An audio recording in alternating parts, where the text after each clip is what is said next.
Radio 1, Radio 1, Reggie. We got Radio 1, we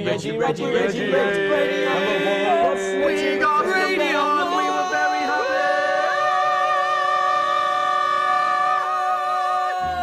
When we got number 1, we were quite happy, as you can tell. Normally it's very, very quiet in the studio, but today... Reggie had to move studios and everything because there were so many people outside Radio 1, which for us was a bit mad.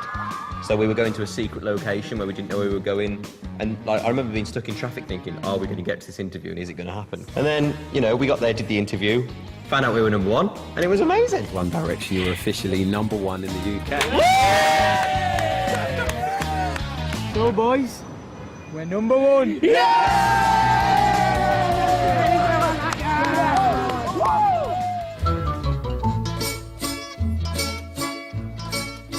When the moon hits your eye like a big pizza pie. Fresh from their UK number 1 single, the boys headed out on a European tour to promote the band. We went to Europe to try and put One Direction on the map. What a trip. This is nice to kind of chill with the boys and just walk around, and it's really nice to take it in on kind of a tourist kind of level. Often it's just work, so it's nice to actually come somewhere and actually enjoy it. See a bit of it. For the X Factor for me, I'd never even seen a plane in real life, so a bit of a difference for me, like seeing all these places and stuff. I didn't have a passport before One Direction. I never needed one, because I wasn't planning on going anywhere. I don't think we'll have that many fans here in Milan, because like people don't really know who we are, I don't think. They're just maybe off YouTube if they've seen a clip on YouTube or whatever, but I think that's pretty much it. I don't expect there to be a lot of people there today.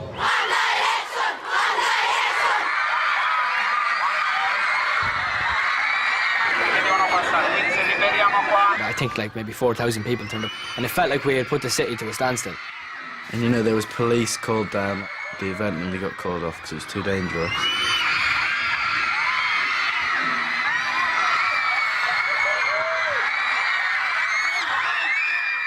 Parte della mia vita, cioè è una cosa stupida, però non lo so, mi emoziona a parlarne perché... Ho visto la scritta! Quante ore di fila? 8 ore di fila? E solo per stringergli la mano e vederli. Let's be honest, if we were around, say, 10 years ago, people would have no idea who we are, because obviously there wasn't Twitter, there wasn't YouTube, so there's none of that. You come over to a country where you've literally done absolutely zero promotion, and just through the power of the internet, that's why we've got such an amazing fan base out here. We owe all of our career to electricity. And the internet. We did 4 countries in 4 days, which was such a buzz. It was pretty amazing.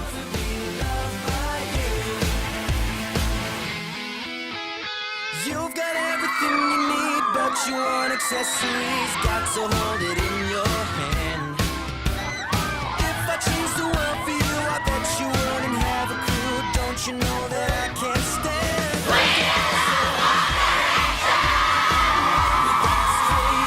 This has been like a mayhem out here. The girls have been screaming and falling and...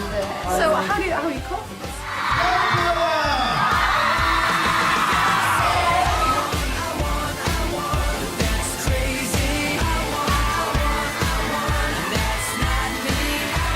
Today was an absolute amazing day. Munich and all, it's just a lovely city. And we're heading off to Amsterdam tonight. Yay! It's great to have the lads there. Travelling around Europe and stuff would be very, very hard to do on your own, because, you know, you get lonely just going in and out of hotels, arriving in on flights and just going straight to bed. But if you arrive in a flight with the lads, it's just, we chill for a bit, whatever. Reverse! Reverse! Quick, Louis! What an idiot! We made it! Ahoy, everyone! Ahoy! People of Amsterdam, ahoy!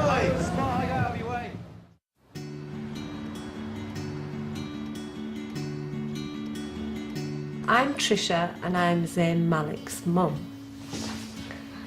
Go on. Go on, Flee, don't ask you. Go in order then, but oldest second. I'm Donia and I'm Zayn's oldest sister. Valia, she's second.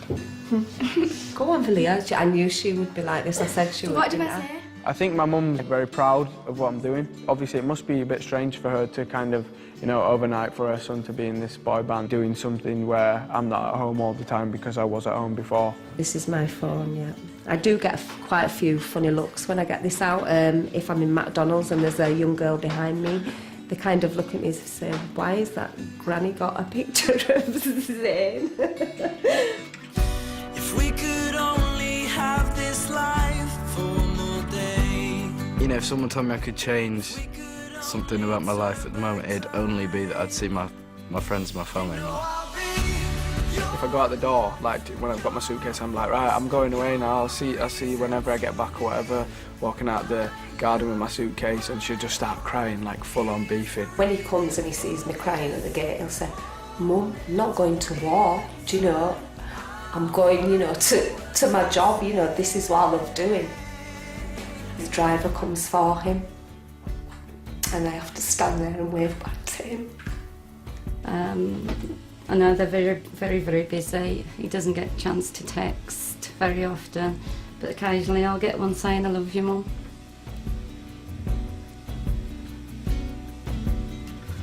I have moments because, you know, empty nest syndrome. Both my babies have gone now. I wasn't expecting Harry to have gone yet. I wasn't expecting to leave home for a few years, let alone move down to London and kind of be doing all this crazy stuff. That's part of them growing up and flying, isn't it? I'll just stay at home with the cat. Last year, my mum and dad got divorced.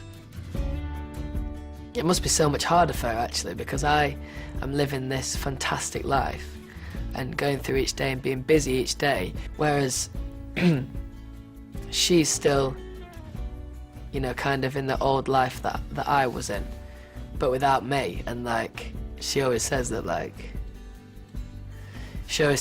I was like, I'm like one of her best friends, so like it must be really difficult for her to kind of not get upset and not miss me as much. I'm so far away, and like, yeah. Only us five know what it's like to do these things. That's what makes you beautiful.